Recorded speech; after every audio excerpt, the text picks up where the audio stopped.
India ఒక చెత్త దేశం. ఆ దేశంలో చెత్తని ఎక్కడ పడితే అక్కడ పడేస్తా ఉంటారు. ఇండియాకి సివిక్ సెన్సే ఉండదు. లైన్ లో కూడా నిల్చోలేరు. అండ్ ఆల్సో ఇండియన్స్ నుంచి ఒక రకమైన కంపు వస్తూ ఉంటది. భయ్యా అసలు తట్టుకోలేము అన్నట్టుగా ఒక న్యూస్ నడుస్తూ ఉంటది. ఇదే కాకుండా ఇండియా చాలా పేద కంట్రీ. అక్కడ ఉన్న వాళ్ళు 50% కంటే ఎక్కువ మంది పేదరికంలోనే ఉన్నారు. వాళ్ళకి తినడానికి తిండి ఉండదు, కట్టుకోవడానికి బట్ట ఉండదు. అక్కడ ఉన్న హిందూస్ ముస్లిమ్స్ ని అణగదొక్కుతా ఉంటారు. హిందూస్ గోమూత్రం తాగుతారు, గోమలం తింటా ఉంటారు. వాళ్ళకి అసలు బతకడానికి దారే తెలియదు, రీతే ఉండదు. ఇండియాలో ఉన్నంత క్రైమ్ రేటు అసలు ప్రపంచంలోనే ఎక్కడా లేదు. ఇండియాలో ఒక గల్లీ కూడా సేఫ్ గా ఉండదు. అమ్మాయికి అయితే మాత్రం అసలే సేఫ్టీ లేదు. ఇండియా నుంచి స్కామర్స్ ఎక్కువ వస్తారు. వాళ్ళు మన దేశానికి వచ్చి మన పనులు చేసుకొని మన దగ్గర డబ్బులు తీసుకొని మనకే స్కామ్ చేస్తూ ఉంటారు. ఇట్లాంటి నేరేటివ్ వెస్ట్ మొత్తం నడుస్తూ ఉంటుంది. ప్రెసిడెంట్ టోటల్ ప్రపంచం మొత్తం ఇదే నేరేటివ్ క్రియేట్ చేద్దామని ట్రై చేస్తూ ఉంటారు అనమాట. దీంట్లో చిన్న చిన్న చిన్న చిన్న నిజాలు ఉన్నాయి. ఆ ఉన్న చిన్న నిజానికి 10 రెట్లు 100 రెట్ల స్థాయిలో అబద్ధాలు యాడ్ చేసేసి ఇండియాని చాలా బ్యాడ్ వేలో చూపిస్తూ ఉంటారు అనమాట. సో ఈ వీడియోలో ప్రపంచంలో ఉన్న దేశాలన్నీ ఇండియా మీద ఎందుకంత ద్వేషంగా ఉన్నాయో మాట్లాడేసుకుందాం అన్నట్టు. సో ఫస్ట్ పాయింట్ వచ్చేసి ఇండియాలో చాలా చెత్త ఉంటుంది, హైజీన్ ఉండదు, అండ్ ఆల్సో సివిక్ సెన్స్ ఉండదు. ఇండియన్స్ కి ఎక్కడ పడితే అక్కడ రోగాలు ఉంటాయని చెప్పేసి చెప్తా ఉంటారు అనమాట. ఫస్ట్ ఆఫ్ ఆల్ దీనిలో కూడా నిజం ఉంది. 2018 2019 అనుకుంటా కాశ్మీర్ లో వైష్ణోమాత టెంపుల్ కట్రాకి వెళ్ళాను అన్నట్టు. అక్కడ ఉన్న రోడ్లు ఒక్కటి కూడా నీట్ గా కనబడలేదు నాకు. అసలు ఇంత చెత్త ఉంటదంటే ఎక్కడ పడితే అక్కడ పడేస్తా ఉంటారు. ఏంట్రా బాబు ఈ చెత్త అనే ఫీలింగ్ వస్తాం అనమాట. అది దగ్గరనే ఒక 1 వీక్ ఉన్న అక్కడ 1 వీక్ లో వానాలు పడ్డాయి. ఆ రోడ్ల మీద బురద క్రియేట్ అయింది. బట్ ఇలా చెత్త అలానే ఉంది. క్లీన్ చేసేటోడు లేడు. కొత్త చెత్త రోజు రోజు యాడ్ అవుతా ఉంది.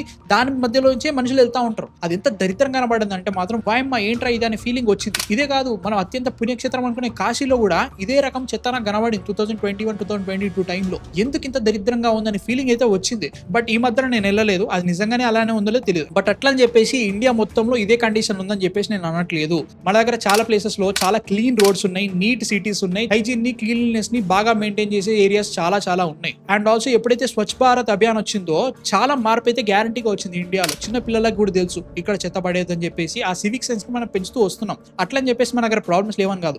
It's a country of 1.4 billion people. ఖచ్చితంగా తప్పులు దొరుకుతాయి. ఖచ్చితంగా మనం కొత్త మిస్టేక్స్ చేస్తూ ఉంటాం, వాటిని నేర్చుకుంటూ ఉంటాం. అండ్ ఆల్సో మార్పు రావడానికి చాలా టైం పడుతుంది. ఆ టైం మనం ఇస్తున్నాం, బెటర్ అవుతూనే ఉంటాం. బట్ ఇదంతా ఓకే. బట్ వెస్ట్ లో మాత్రం ఓవర్ యాక్షన్ దొబ్బుతూ ఉంటారు అనమాట. మన ఇండియాలోనే చెత్త ఉంది, మన ఇండియాలోనే చెత్త ఎక్కడ పడితే అక్కడ పడేస్తారని ఓవర్ యాక్షన్ చేస్తూ ఉంటారు. One of the developed cities అయిన ప్యారిస్ లో గార్బేజ్ ఇష్యూ ఒకసారి గూగుల్ కొట్టండి, ఎంత దరిద్రంగా ఉందో తెలుస్తుంది. లిటరల్ గా ప్యారిస్ సిటీలో స్ట్రీట్స్ మీద అందరూ టాయిలెట్స్ వెళ్తున్నారు. అంత దరిద్రంగా ఉంటుంది. ఎక్కడ పడితే అక్కడ స్మెల్ ఉంటుంది. అంత దరిద్రంగా ఉందన్నట్టు. ఇదే కాకుండా యూఎస్ లో చాలా సిటీస్ లో రోజుల తరబడి అసలు క్లీన్ చేయకుండానే ఉంటుంది. వాళ్ళ సబ్వేస్ చూస్తుంటే మాత్రం నరకం కనవస్తుంది అనమాట. అంత దరిద్రంగా ఉంటుంది. బట్ అవన్నీ మనం చూపెట్టదు. ముఖ్యంగా వాళ్ళ మెయిన్ టీవీ ఛానల్స్ లో ఇవేవి కనబడవు. ఎందుకంటే మా కంట్రీస్ అన్ని బెటర్ ఉన్నాయి, మా కంట్రీస్ అన్ని డెవలప్డ్ ఉన్నాయి, చాలా క్లీన్లీనెస్ మెయింటైన్ చేస్తాం, హైజీన్ చాలా బాగుంటుంది అని చెప్పేసి చాలా క్లీన్ చూపిస్తూ ఉంటారు. మన కంట్రీ దగ్గర రాగా మాత్రం బొక్కలు ఫస్ట్ చూపెట్టాలి. మనం ఏమైనా అచీవ్మెంట్ చేస్తే మాత్రం దాన్ని తక్కువ చేసి చూపెట్టాలి. That is the ideology of west right now. ఇదే కాకుండా ఇండియా చాలా పూర్ దేశం, వాళ్ళకి పైసలే లేవు. Majority of the people poverty line కిందనే ఉంటారు. అసలు తినడానికి కూడా వాళ్ళకి తిండి ఉండదు, వాళ్ళ హెల్త్ కేర్ సరిగ్గా ఉండదు, ఎవరు సరిగ్గా చదువుకోరు అన్న ఒక నేరేటివ్ నడుస్తూ ఉంది ఇన్ని రోజులు. ఇదంతా బయట కంట్రీస్ లో ఉన్న ప్రజలకి ఇండియా అసలు మంచి కంట్రీయే కాదు, అక్కడ మనుషులు సరిగా ఉండట్లేదు, అక్కడ ఏది సరైన సదుపాయాలు లేవు, అక్కడ ఉన్న ట్రాఫిక్ మనం తట్టుకోలేము, క్రైమ్ ఎక్కడ పడితే అక్కడ జరుగుతుంది ఒక నేరేటివ్ క్రియేట్ చేయడానికి జరుగుతా అనమాట. ఫస్ట్ ఆఫ్ ఆల్ మనం ఇప్పుడు 4th largest economy in the world. ఇంకో 2-3 ఏళ్లలో 3rd లార్జెస్ట్ ఎకానమీ అవుతాం. And also year by year India growth percentage చూస్తుంటే మతిపోతా ఉంటది. యావరేజ్ గా ప్రతి ఇయర్ 6.5% మనం గ్రో అవుతున్నాం. అది లిటరల్ గా ఏ కంట్రీ మన దరితాపుల్లో కూడా లేదు ఆ గ్రోత్ చూసుకొని. అమెరికా అయితే లిటరల్ గా ఆగిపోయింది. మేజర్ సిటీస్ అన్ని కూడా ఆగమాగం అయిపోయినాయి. ఆ రేంజ్ లో మన గ్రోత్ ఉంది. అండ్ ఆల్సో ఈ పర్టికులర్ పోవర్టీ లైన్ గురించి మాట్లాడితే 2011 to 2013 వరకు మన ఇండియాలో పోవర్టీ లైన్ కంటే కింద ఉన్న ప్రజలు 344 మిలియన్ ఉండేవాళ్ళు. దాన్ని ఇప్పుడు 2025 లో 75 మిలియన్ పీపుల్ కి తీసుకొచ్చినాం. అంటే దగ్గర 78% of the people poverty line నుంచి బయటకు వచ్చారు. అట్లని చెప్పేసి మన దగ్గర ప్రాబ్లమ్స్ లేవా అంటే లేవని కాదు. మనం గ్రో అవుతున్నాం అని చెప్పడానికి మన వే ఆఫ్ లివింగ్ పెరిగింది, మన ఖర్చు పెట్టే కెపాసిటీ పెరిగింది. లిటరల్ గా Tier 2 Tier 3 సిటీస్ లో వేరే లెవెల్ సేల్స్ జరుగుతున్నాయి. వీటన్నిటి గురించి మాట్లాడొద్దు. ఎందుకంటే ఇవన్నీ మాట్లాడితే ఇండియా చాలా గ్రో అవుతుందని చెప్పేసి బయటకు చెప్పాలి. ఇది చెప్తే వాళ్ళ సోకాల్డ్ ఎలిటిజం, వాళ్ళ సోకాల్డ్ రేసిజం బయటకు వచ్చేస్తుంది కదా. మొన్నటి వరకు ఇలా చేస్తున్నారని చెప్పాను కదా, ఇప్పుడు అది వర్కౌట్ కావట్లేదని చెప్పేసి కొత్త కథలు పడుతూ ఉంటారు అనమాట. మన ఇండియాలో ఉన్న హిందూస్ ముస్లిమ్స్ ఎప్పుడు అనగదొక్కుతూనే ఉంటారు, మైనారిటీస్ ఎప్పుడు సరిగ్గా చూడరు. ఏమనంటే వాళ్ళ మీద హత్యలు అఘాయిత్యాలు జరుగుతూ ఉంటాయి అన్నట్టుగా ఒక నేరేటివ్ చాలా రోజుల్లో నచ్చింది. అంతెందుకు టైలర్ ఒలివియర్ అని ఒక యూట్యూబర్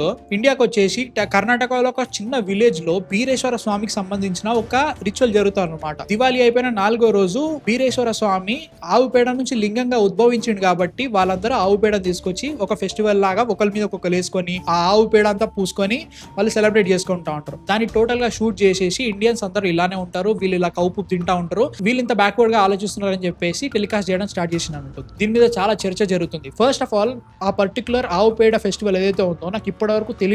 నాకే కాదు, మెజారిటీ ఆఫ్ ది ఇండియన్స్ కి అట్లాంటిది ఒక ఫెస్టివల్ ఉందని తెలియదు, ఇట్లా జనాలు నమ్ముతారని తెలియదు, ఏది తెలియదు. అండ్ ఆల్సో ఆ పర్టికులర్ నమ్మకం ఆ పర్టికులర్ విలేజ్ లో ఉన్న ప్రజలు మాత్రమే నమ్ముతారు, బయట ఎక్కడ నేను వినలేదు. బట్ అదొక్కటి తీసుకొని ఇండియన్స్ లో ఉన్న హిందువులు అందరూ ఇలానే ఉంటారు, ఇండియన్స్ అందరూ ఇలానే ఉంటారు, వీళ్ళు ఎప్పుడు బ్యాక్వర్డ్ గా ఆలోచిస్తూ ఉంటారు అన్నట్టుగా ఒక నేరేటివ్ క్రియేట్ చేద్దామని ట్రై చేశారు. దీన్ని అల్ జజీరా అని చెప్పేసి ఒక న్యూస్ నెట్వర్క్ ఉంటుంది, అది మిడిల్ ఈస్ట్ కి సంబంధించిన ఒక న్యూస్ ఛానల్ అన్నట్టు. ఆ పర్టికులర్ నెట్వర్క్ ఇండియా మీద ఎప్పుడు పడేడుస్తూనే ఉంటది, దీన్ని పట్టుకొని రాద్దాంతం చేసి పారదూపుతున్నారు. ఇట్లాంటి విషయాల్లో మాత్రం ఇండియాని భూతద్దంలో పెట్టి చూపిస్తా ఉంటారు. అట్లాంటిది మనం ఆపరేషన్ సింధూర్ లో అంత పెద్ద విక్టరీ తెచ్చుకున్నాము, టెర్రరిస్ట్ల మీద అటాక్ చేసాము, టెర్రరిజం ఇండియాలో జరిగింది, పెహల్గాం దాడి జరిగింది, అది చాలా ఇన్హ్యూమన్, వీటి గురించి ఎక్కువ మాట్లాడరు. ఎందుకంటే ఇండియాలో ఉన్న పాజిటివ్ సైడ్స్, విక్టరీస్ ఇవేవి చూపెట్టదు. అలా చూపిస్తే ఇండియా చాలా గ్రోత్ ఉన్న కంట్రీ, మంచి కంట్రీ అని చెప్పడానికి వాళ్ళకి ఎలాంటి దారి ఉండదు. కాబట్టి ఇట్లాంటి కథలు పడతా ఉంటారు. కౌడంగ్ ఫెస్టివల్ ఏదైతే ఉందో దీనికి ఒక మంచి రీజన్ ఉంటుంది. బట్ స్టిల్ వీళ్ళు ఏం చేస్తారంటే ఆ రీజన్ ని పక్క పెట్టేసి ఇండియన్స్ అందరూ ఇలానే ఉంటారు, వీళ్ళు ఇలానే చేస్తారు, వాళ్ళు తినే తిండి కూడా ఇలానే తింటారు, ఏమంటే గోమాలను తింటా ఉంటారు, గోమూత్రం తాగుతా ఉంటారు అని చెప్పేసి ఒక రకమైన నేరేటివ్ క్రియేట్ చేస్తూ ఉంటారు. వీళ్ళు ఎంత హిపోక్రిట్స్ అంటే మన ఇండియన్స్ చేయితో తింటే అది హైజీనిక్ కాదంట. అమ్మ బాబోయ్ ఆ చేయి ఎక్కడెక్కడ తగులుతా ఉంటది, దాన్ని యూజ్ చేసుకొని మీరు తిండి ఎలా తింటారు,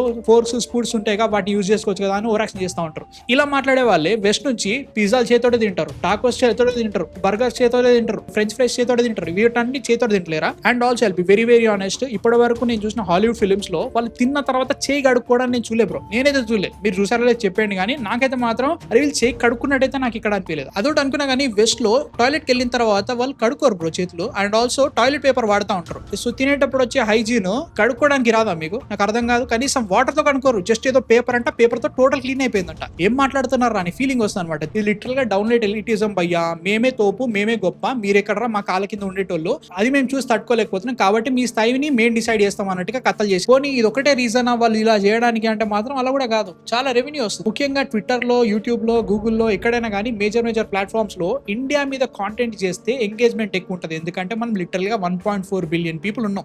ఏ చేసినా మన గురించి మనం వెళ్ళి చూస్తాం. అక్కడ ఉన్న ఫారినర్స్ ఎవరు ఇండియా గురించి చేసిన వీడియో చూడరు, మనోళ్ళే పోతారు గొర్రె లెక్క చూస్తారు, వాళ్ళకి మనం ఎంగేజ్మెంట్ ఇస్తాం. సో దాని వల్ల వాళ్ళకి రెవెన్యూ క్రియేట్ అవుతుంది. సో మన గురించి వాళ్ళు నెగిటివ్ చెప్పినా పాజిటివ్ చెప్పినా మనకి ప్రాఫిట్ వస్తుంది కాబట్టి వాడు చేస్తాడు. అండ్ ఆల్సో పాజిటివ్ కంటే నెగిటివ్ చెప్తే ఎక్కువ వ్యూస్ వస్తున్నాయి కాబట్టి జనాలు అదే చేస్తున్నారు. That is a market here, అంతే, అంతకంటే ఇంకేం లేదు. ముఖ్యంగా ట్విట్టర్ లెక్క దరిద్రంగా ఉందన్నట్టు హిందూస్ ని ఎట్లా పడితే తిరుగుతూ ఉంటారు, మనం ఇది చేస్తున్నాం అది చేస్తున్నాం అని చెప్పేసి అడ్డమైన చెత్తంతా రాస్తా ఉంటారు. అదే ఇస్లాం మీద మాట్లాడాలంటే చాలా తక్కువ మాట్లాడతారు. ఎందుకు అంటే లైక్ మన వాళ్ళు మాత్రం సైలెంట్ గా ఉంటారు, ఏమి చేయరు అన్నట్టు ఓవరాక్షన్ దొబ్బుతా ఉంటారు. మొన్న ఒక పోస్ట్ చూసిన, మన కాళీమాత ఫోటోని చూపించేసి ఈమెనే రాక్షసురాల్లా ఉంది, ఈమె ఈ రాక్షసులను ఎట్లా చంపుతుంది, ఈమెని దేవతలా కొలుస్తున్నారు, ఇండియన్స్ నిజంగానే బ్యాక్వర్డ్ గా ఆలోచిస్తారని చెప్పేసి నేరేటివ్ స్టార్ట్ చేశారు. ఆమె రాక్షసి కాదురా, రాక్షసుల్ని చంపే దేవత, అంత ఘోరమైన రాక్షసుల్ని చంపాలంటే వాళ్ళు కూడా భయపడే రూపంలో రావాలి కాబట్టే కాళీమాత అలా ఉంటదని మనం ఎంత ట్రై చేసినా గానీ దాన్ని మళ్ళీ మనకు అటాక్ చేయడం ఇట్లాంటిది ఒక నేరేటివ్ స్టార్ట్ చేశారు. ఇలాంటివి చాలా జరుగుతున్నాయి. ఇది కొత్త ఏం కాదు, అట్లా చెప్పేసి పాత కాదు. బట్ ట్విట్టర్ రావడం వల్ల ఈ పర్టికులర్ సోషల్ మీడియా ప్లాట్ఫామ్స్ లో ఇది బాగా జరుగుతుంది. ఇందులో పాకిస్తాన్ హస్తం కూడా ఉంది. మీరు చూడండి, ఎప్పుడైనా కానీ ట్విట్టర్ లో కానీ ఇన్స్టాగ్రామ్ లో ఎక్కడైనా కానీ ఇండియా మీద హేట్ ఆర్ఎల్స్ నెగిటివ్ గా జరిగే క్యాంపెయిన్ ఏదైనా కానీ ఆ పర్టికులర్ అడ్మిన్ లో majority of the people from Pakistan అనే ఉంటారు. ఒకవేళ వాళ్ళు పేర్లు మార్చుకున్నా, ఏరియాస్ మార్చుకున్నా ఏదో ఒక దగ్గర దొరికిపోతూనే ఉన్నారు. అట్లా చాలా మంది ఉన్నారు. నాకు తెలిసి దగ్గర 50% ఆఫ్ ఇండియన్ హేట్ పాకిస్తాన్ నుంచి వస్తుంది. వాళ్ళకి తినడానికి తిండి లేదు కాబట్టి వాళ్ళు ఇలాంటి పనులు చేసి ఎంగేజ్మెంట్ తెచ్చుకొని వచ్చే పైసల్ని బిచ్చం అనుకొని దాన్ని వేసుకొని తింటున్నారు అన్నట్టు. అది పరిస్థితి. ఇప్పుడు వాళ్ళకి తోటి ఇది బంగ్లాదేశ్ లో తగిలేరు అన్నట్టు. సో వీళ్ళిద్దరు కలిసి మన ఇండియాని బ్యాడ్ నేమ్ లో చూపిస్తూ ఉంటారు. చాలా ఫారెన్ స్కామర్స్ లో పాకిస్తానీస్ ఎక్కువ ఉంటారు. అట్లని చెప్పేసి ఇండియాలో లేరని కాదు, మన దగ్గర కూడా దరిద్రులు ఉన్నారు. బట్ ప్రాబ్లం ఏమైపోయిందంటే ఈ పాకిస్తాన్ కొడుకులకి సిగ్గుశరం లేదు కాబట్టి ఒకవేళ కనుక వాళ్ళు దొరికిపోయినా కానీ మేము ఇండియా నుంచి వచ్చినాం, మేము ఇండియా అని చెప్పేసి వాళ్ళు చెప్పించుకుంటారు. కాకపోతే పాకిస్తానీస్, బంగ్లాదేశ్, ఇండియాస్ అందరూ ఒకే రకంగా ఉండడం వల్ల వాళ్ళు ఎలాంటి తప్పులు చేసినా కానీ ఫస్ట్ వచ్చేది ఇండియన్స్ చేస్తున్నారని చెప్పేసి ఒక నేరేటివ్ అయితే క్రియేట్ అవుతుంది. అదో దరిద్రం వచ్చింది మనకి. దీంతో మనకేం ప్రాబ్లం రా, వాళ్ళు 100 అనుకొని మనం గ్రోత్ అవుతూనే ఉంటాం, మనం కష్టపడదాం చేసుకుందాం అని మనం అనుకుంటూ ఉంటాం. బట్ అది ఫ్యూచర్ లో చాలా పెద్ద ప్రాబ్లం అని చెప్తాం. దాన్ని ఈజీగా ఎక్స్ప్లెయిన్ చేయాలంటే ఒక కంట్రీకి 2 పవర్స్ ఉంటాయి. ఒకటి హార్డ్ పవర్, ఇంకోటి సాఫ్ట్ పవర్.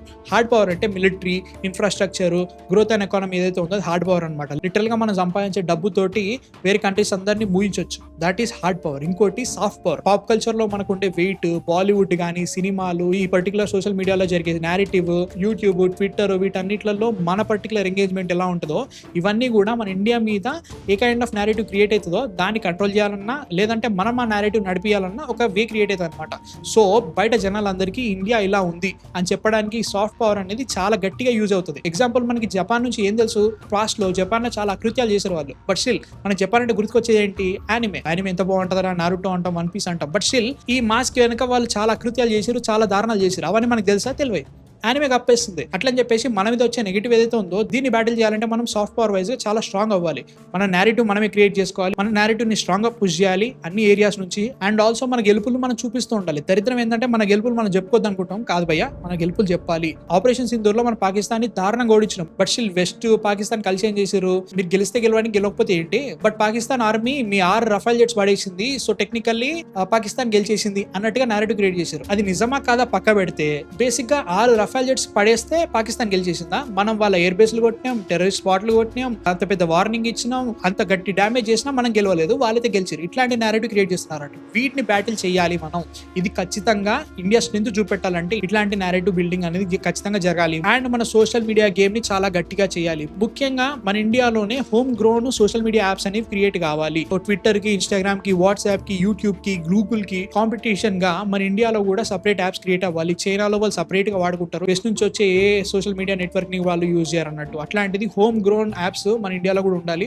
మన నేరేటివ్ ని మనం చెప్పుకోవాలి. 1.4 బిలియన్ పీపుల్ అనేది చాలా పెద్ద number. Technically we are the most populous country in the world. అంత పెద్ద కంట్రీ వాయిస్ ని క్లియర్ గా చెప్పాలి, కరెక్ట్ గా చెప్పాలి. మనం వెస్టర్న్ సోషల్ మీడియా మీద ఎప్పుడైతే డిపెండ్ అవుతున్నామో మన దగ్గర ఉన్న నిజాన్ని వాళ్ళు తగినట్టుగా మార్చుకొని మన మీదనే దుష్ప్రచారం చేస్తున్నారు. అవే కాకుండా మనం ముందుగా మాట్లాడుకున్నట్టుగానే మన ప్రాబ్లమ్స్ మనం క్లియర్ చేసుకోవాలి. ముఖ్యంగా చెత్తని ఎక్కడ పడితే అక్కడ పడేయొద్దు, క్లీన్లీనెస్ మెయింటైన్ చేయాలి, సివిక్ సెన్స్ మెయింటైన్ చేయాలి. అండ్ ఆల్సో మనం ఇన్ఫ్రాస్ట్రక్చర్ వైజ్ గా, కంట్రీ బిల్డింగ్ వైజ్ గా మనం కష్టపడుతూనే ఉండాలి. ట్యాక్స్లు కరెక్ట్ గా పే చేయాలి. మన ఇండియాని జాగ్రత్తగా చూసుకోవాలి. మన ఇండియా చాలా ప్లేసెస్ లో ఇంప్రూవ్ అవ్వాలి. ఇంప్రూవ్ అవుతున్నాం, కాకపోతే ఆ ఇంప్రూవ్మెంట్ కి టైం పడుతుంది. బట్ ఈ టైం లోపు వీళ్ళు నేరేటివ్ తోటి ఇంకా దరిద్రంగా చూపిస్తున్నారు. సో మనం ఆ నేరేటివ్ ని ఫైట్ చేస్తూనే మన ఇండియాని ఇంప్రూవ్ చేసుకోవాలని అనుకుంటాను నేను. సో ఈ పాయింట్స్ మీద మీకేమనిపిస్తే కింద కామెంట్స్ లో చెప్పండి. ఫస్ట్ వీడియో కదా, కొంచెం థాట్స్ అన్ని స్కాటర్గా ఉన్నాయి అన్నట్టు. నేను చెప్పిన దాంట్లో ఏమైనా తప్పులు ఉంటే ప్లీజ్ కింద కామెంట్స్ లో నన్ను కరెక్ట్ చేయండి. అండ్ మీ విలువైన సజెషన్స్ కింద కామెంట్స్ లో చెప్పండి. అండ్ ఈ వీడియో నచ్చితే మాత్రం లైక్ చేయండి, ప్లీజ్ షేర్ చేయండి.